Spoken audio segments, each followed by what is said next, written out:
Hey, how's it going? Commander64 here again with another Elite Dangerous related video. Do you, by any chance, own a Thrustmaster T-Flight Hotas X? And do you find that cable that connects the throttle and the joystick just a little bit too short? If you do, keep watching.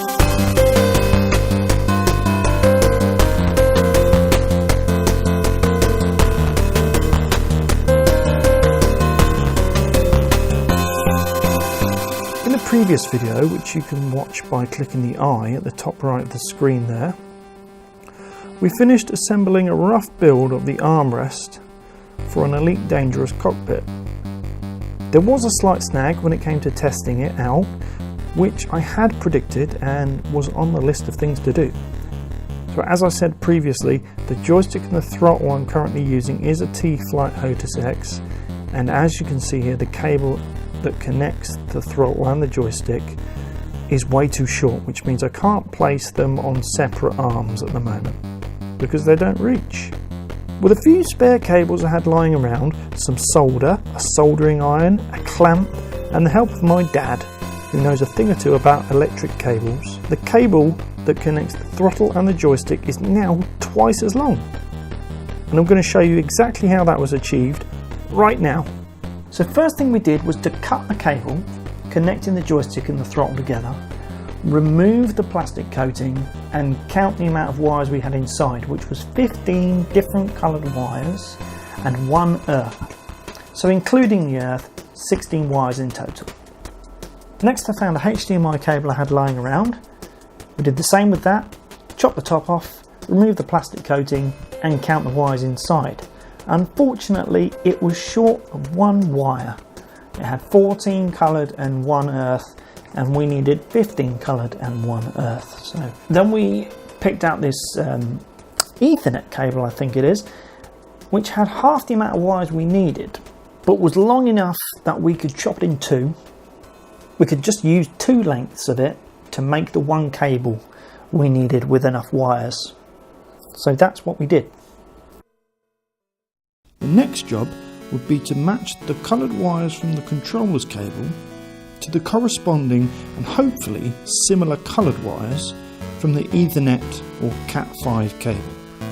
Sleeves. Using another cable, we cut some sleeves. It doesn't really matter what cable you use for this, as long as the hole is wide enough to go over the soldered wires. You'll see what I mean later. Next, cables are stripped on both sides and the wires are twisted.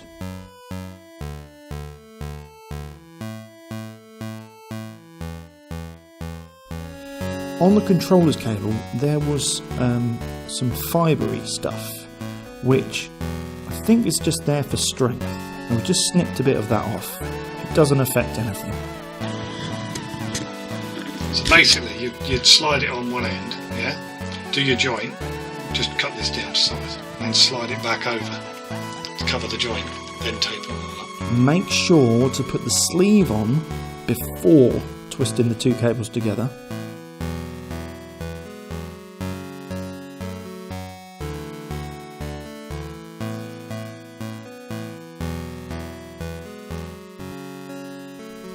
And soldering them up.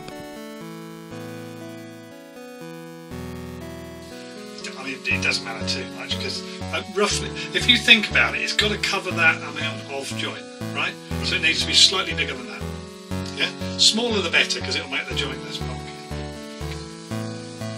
You can see how it works. Look,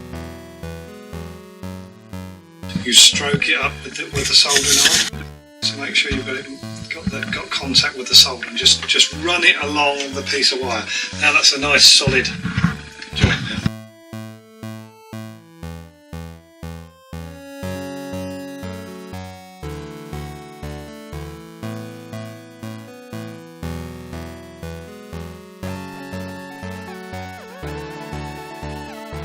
Then pull the sleeve back over the soldered wires.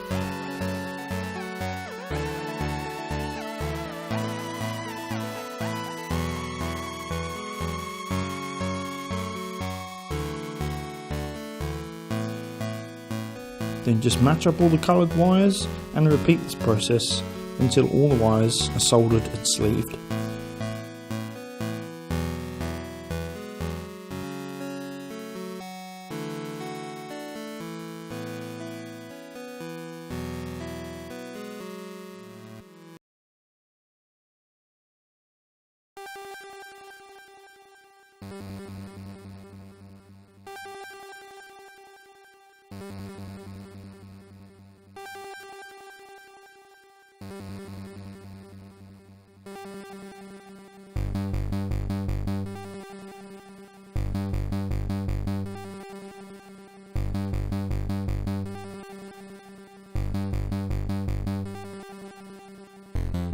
Now there are simpler ways to do this. You could use a chocolate block or something like that, whereby you could just clip in the wires and there would be no soldering, just stripping the wires and clipping them in. But that is going to cost you money. I looked at a couple of things like that myself and it was around 20 quid each, so it would have cost me about £40 to do. Now, considering these controllers only cost me around £40 in the first place, that would have been a waste of my money. So this is a cheap to possibly free option, depending on how many of the tools you've got lying around. I didn't have to buy any of this stuff, so it was a free option for me to lengthen the wire.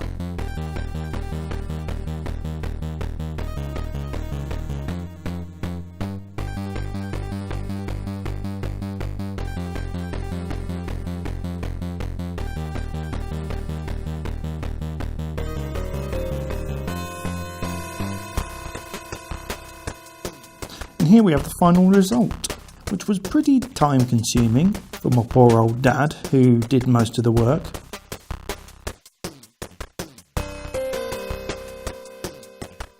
All that remains is to seal this up with some black electric tape.